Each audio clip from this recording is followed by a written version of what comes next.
দেখো রুম্পাদি, তুমি আমার স্ক্রিন রেকর্ডিং দিয়েছো ওই যে তেরি চিনালি, ঠিক আছে? তো রান্না করতে করতে এলাম কি আমার ফেসবুকে নাকি 800 ফলোয়ার্স নেই। এখানে যে মিথ্যাবাদী প্রমাণ হয়ে যাবে আমি স্ক্রিন রেকর্ডিংটা দিয়ে, মানে সরি আমি একটা স্ক্রিন শেয়ার করছি, তোমরা দেখ স্ক্রিন বলছি, সরি সরি সরি। আমার ফেসবুকে কত ফলোয়ার্স সেটার একটা স্ক্রিনশট এখানে শেয়ার করলাম, গলাটা প্রচন্ড ব্যথা। আর ওই আলি একটা কথা বলে দিয়ে গেছে রুম্পাদি, তুমি সেটা শুনে তো হাসলে না, তোমার রাগও হচ্ছে হাসিও পাচ্ছে, এটা শুনে হাসো। এই যে রুম্পাদি ও কি বললো, ওয়োতে যারা যায় তারা হলো সুন্দরী, তোকে দেখে কে পছন্দ করে? ওয়োতে তো তোকে কেউ পছেও না, তার মানে বুঝতে পারছো ওকে তো আমি বিশ্ব সুন্দরী অ্যাওয়ার্ডটা দিয়েছি, আর ও বিশ্ব সুন্দরী, আর ওয়োতে সুন্দরীরাই যায়, ও নিজে প্রমাণ করে দিল। ওর ঘরের লোক ওকে পাঠিয়ে দিত ওয়োতে, বুঝেছো? ও সুন্দরী, খারাপদের কিন্তু চান্স নেই, আর খারাপরা নোংরা জায়গায় যায় না, ওই যায়, বুঝেছো? তাই ও প্রমাণ করে দিল যে সুন্দরীরাই ওয়োতে যায়। আর ওই আলি আর একটা কথা, তুই বলেছিস না যে আমি চাই না তুইও সংসার করিস, তুই একটা মেয়ে, না তোর যদি ক্ষমতা থাকে, তোর দম থাকলে তুই আমার ঠিকানা জোগাড় করে আয়, ঠিক আছে? তুই ঠিকানা জোগাড় করে বর্ধমানে হাটতলায় আয়, ওই হাটতলায় আমার ফটোটা দেখাবি, সবাই আমাকে চিনে যাবে, তুই বর্ধমানে হাটতলাতে আয়, বুঝেছিস? তারপর তোকে আমি দেখাচ্ছি, তুই হাটতলায় এসে একটা ভিডিও করবি, তোর সামনাসামনি ফেস টু ফেস হবো। আর যদি না আসতে পেরেছিস, তোর কালকেই আসবি, তোর দম থাকলে। আর তোর মায়ের দুধ যদি খেয়ে থাকিস, কুকুরের দুধ যদি না খেয়ে থাকিস, বাপের ওটা যদি না চুষে থাকিস, বর্ধমানে হাটতলায় আয়, আয় বর্ধমানে হাটতলায়, তারপর তোকে আমি দেখাচ্ছি। ওই আলি ওইতে তো তুই যেতিস, আর আমার পেছনে তুমি লেগেছো আগে থেকে, তোমার গোষ্ঠীর তুষ্টি পুজো করে ছেড়ে দেবো। বলছি ওই আলি, তুই তো সুন্দরী, তোর এই রূপটা কি ঝরে গেছে নাকি? তুই কি দালালিগিরি করছিস নাকি? সুন্দরী মেয়ে খুঁজে বেড়াচ্ছিস ইউটিউবে, ওইতে পাচ্ছে মানে ওইতে সাপ্লাই করবি? হ্যাঁ, সুন্দর কে খারাপ কে? কিরে একটা জিনিস প্রমাণ করে দিলি, তুই ল্যাংরাকে সাপোর্ট করে প্রমাণটা করে দিলি, এটাই আমার জানার ছিল। এবার তুই আয় বর্ধমানের হাটতলা, এইটুকু ঠিকানা দিলাম, আমার ফটোটা দেখা, আমার বাড়ি দেখিয়ে দেবো, তুই আয়, আসবি কিন্তু, ঠিক আছে? কালকে ঠিক 10টার সময় আসবি, না হলে আমি আবার দুর্গাপুর বেরিয়ে যাবো কালকে, ওই 2টো নাগাদ বেরিয়ে যাবো, ঠিক আছে? তো আসবি কিন্তু, তার আগে যদি না আসতিস না, তারপরে ওই আলি তোকে আমি দেখাবো, বুঝেছিস? ওই আলি ওটা যে তুই সেটা প্রমাণ করে দিলি, সুন্দরী, যাই হোক ওটা তো তোকে লুপে নেয়, কারণ না হলে ওই চিনালি এগুলো বলছিস কি করে, সোনাগাছি এগুলো বলছিস কি করে? তুই তো যাস, তোর ফ্যামিলি ওখানে যায়, তোকে ওখানে ছোটবেলা থেকে নামিয়ে দিয়েছে। তবে একটা কথা কি বলতো, তোকে যে আমাকে নিয়ে ভিডিও করতে হচ্ছে, বড় ভিডিও, আর 2টো অ্যাড যে স্ক্রিন রেকর্ডিংটা দিয়েছে, অ্যাড করছে আর এমনি করে পার করছে, দুবার দেখলাম স্ক্রিন রেকর্ডিংয়ের মধ্যে 2টো অ্যাড।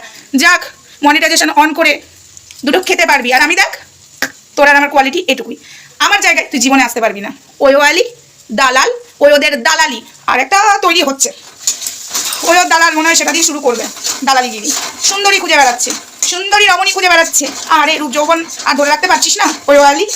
ঠান্ডা লেগেছে বন্ধুরা, এখন আমি রান্না করছি, এই যে খুন্তি নাড়াচ্ছি আর কথা বলছি। চলো, আমার 700 ফলোয়ার্স না, আর একটা কথা বলে দিই, এখানে আমার ফেসবুকে কিছুই ছিল না, তোমরা জানো, সোমা ওয়াল সার্চ করলে তোমরা এখনো দেখতে পাবে, সেই ফেসবুকটাই আমার ছিল, সেই ফেসবুক পেজটাই আমার ছিল। আর এই ফেসবুক পেজটা আমি নতুন খুলেছি, সোমা লাইভি ফেসবুকটা আমি নতুন খুলেছি, আমি 10 দিনে 20,000 ফলোয়ার্স তুলেছি, এটা দেখিয়ে দিলাম, ঠিক আছে? তো এবার দেখ, 10 দিনে যদি আমি 20,000 ফলোয়ার্স তুলতে পারি, আর আমি যদি ফেসবুক সেইভাবে করি,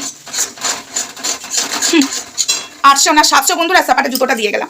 তো যাই হোক রুম্পাদি, এটুকুই থাক, তুমি আরও স্ক্রিন রেকর্ডিং দিও না, ও জুতো থেকে আমার কন্টেন্ট নয়, আমার কন্টেন্ট হলো অমঙ্গল, আর ও সেটাই চাইছে যে আমি ওকে কন্টেন্টটা করি, অমঙ্গলাকে ছেড়ে দিই, কেননা আমায় নিয়ে 2টো ভাতের হাড়ি চাপাবে, ওতে হচ্ছে না, ওর রূপটা মনে হয় ঝরে যাচ্ছে, আমার থেকে বিশ্ব সুন্দরী রূপ ধরে যাচ্ছে, তো ওতে ওর আর হচ্ছে না, বুঝতে তো? প্লিজ রুম্পাদি, ওকে নিয়ে আমার কন্টেন্ট করতে ইচ্ছা নেই, ওকে আমি জায়গা মতো ঠিক বুঝিয়ে দেবো, ঠিক কোন জায়গায় ওকে জ্বালিয়ে দেবো। আর যদি কালকে না আসতে পেরেছে, ভাববো মায়ের দুধ খায়নি, বাপের ওটা চুষে ওই ওয়ালি সুন্দরী হয়েছে, ঠিকানা দিয়ে দিলাম, আমার ফটোটা দেখাবি, ঠিক আছে? আর বলবি লাহিড়ি বাড়ি যাবো, সবাই চেনে। আর যদি না পাস, ওখানে দেখবি একটা পার্টি অফিস আছে, ওখানে দেখবি একটা থানা আছে, সেখানে যেও বলবি লাহিড়ি বাড়ি যাবো, ঠিক আছে? ওই অলি ঠিকানাটা নিলাম, নাহলে তুমি যদি কাল আসতে না পেরেছো, তোমার এমন চট দেবো, চলো ওপেন চ্যালেঞ্জ করলাম, ঠিকানা দিয়ে দিয়েছি, আয় কালকে 12টার আগে আসবি, 12টার পরে এলে কিন্তু বলিস না যে আমি 12টার পরে এসেছি, আসতে পারলো না। আমি এখানেও বলে দিলাম বন্ধুরা, আমি 1:30 থেকে 2টোর মধ্যে বেরিয়ে যাবো দুর্গাপুর, এখানে আমি বলে গেলাম, যদি না আসতে পারছি না, কাল মারবো লাথি আমি 4-4টে, চল। তারপরে দেখবো, একা আসবি, দরকার হলে 10-12 জন, দরকার হলে যাকে নিয়ে আসবি, আয়, চল, তোর সাথে এবার খেলা হবে, খুব শখ হয়েছে না? এবার তোর সাথে আর ভিডিওতে না, সামনাসামনি খেলবো, ঠিক আছে? ওই আলি বাবা রে, মা চলে যেত ওতে, বাপের কাছে দিয়ে যেত, ওটা চুষে বড় হয়েছে, আর যদি কাল আসতে পারে তাহলে বাবু বাপের ওটা চুষে নি, মা খাইয়ে যেত, তারপরে মা ওতে যেত, এই আলির টেরির মা কেটে দিয়েছিলাম। আর একটা কথা বলছি, আলি তোর যদি আবার বুঝতে অসুবিধা হয়, লোককে জিজ্ঞাসা করবি যে লাইরি বাড়ির পুলিশ কোয়ার্টার যাবো, ঠিক আছে? পুলিশ কোয়ার্টার, তাহলে তোকে দরকার আমার বাড়িতে পৌঁছে দেবে, কিছুতে পৌঁছানোর দরকার নেই, পায়ে হেঁটে ওইখানে নেমেই 1 পা 2 পা, ঠিক আছে? কোয়ার্টার দেখতে পাবি, আমার কোয়ার্টারে আশা করি বাইরেটা দেখেছিস না, ওটা দেখে বুঝতে পারবি, দেখে নিবি ভিডিওটা কোথায় আছে, ওইখানে দেখে ঢুকে যাবি ওই আলি, তারপর তোর কোথায় কি বুঝবো, সামনাসামনি বলেছিস ফেস টু ফেস, তো ফেস টু ফেস তোকে, তুই আমার ঠিকানা চেয়েছিস, আমি তোর ঠিকানা চাইনি, তো ফেস টু ফেস দিয়ে দিলাম, দেখি তোর কালকে কত দম, টেরি ওয়োবালি মায়ের দুধ খেয়ে কালকে দম দেখাতে আসবে, তাহলে বুঝবো মায়ের দুধ খেয়েছে। আর টেরি ওয়োবালি যদি কাল আসতে না পেরেছে, ভাবো বাপের ওটাকে চুষে বড় হয়েছে। টেরি কাল আসছিস, কি রেঁধে রাখবো তোর জন্য বল, কারণ আমি আবার বেরোবো তো। কি রেঁধে রাখবো বল? আমি আবার জানিস তো গৃহস্থ বাড়িতে অপমান, মানে গৃহস্থ বাড়িতে কেউ লোকজন এলে আমি আবার না খাইয়ে পাঠাই না, শত্রু হোক আর মিত্র হোক। এটা আমি শিখে এসেছি ছোটবেলা থেকে, বিশ্বাস কর। যেহেতু আমাদের বাড়িটা তো আবার গুরু বাড়ি না, হ্যাঁ, কেউ এলে কোনো শিষ্যরা এলেও না খেয়ে যেতে পারে না, খেয়ে দিয়ে পাঠাই। তো তুই যতই হোক, অতিথি হলো নারায়ণ, তুই আমার শত্রু হোক আর যাই হোক, তোকে এত কিছু ডিটেলস দিয়ে দিলাম। এবার যদি তুমি আসতে না পেরেছো টেরি, আর আমার রান্না যদি নষ্ট হয়েছে, তোমার কপালে দক্ষিণ আছে। আমি যাই করবো টেরি, দুমুটো খেয়ে যাবি, 12টার আগে পৌঁছাবি, ঠিক আছে? বর্ধমান থেকে স্টেশন থেকে নেমে টোটো ধরবি, ঠিকানাটা দিয়ে দিয়েছি, ওখান থেকে ওইটুকুই, বেশি দূর নয়, বুঝেছিস? আজকে অমঙ্গলা বুঝবে, শালির বর্ধমানেই বাড়ি, শালি ওই জন্যই ঠিকানাটা সব কিছু শালি বার করতে পারে। এখনো তো কিছুই শুনিসনি।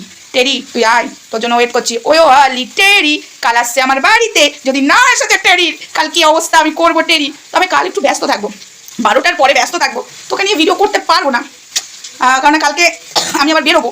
তো কোথায় বেরোবো কি নিয়ে তোমরা সবটাই দেখতে পাবে, তোমাদেরকে দেখাবো।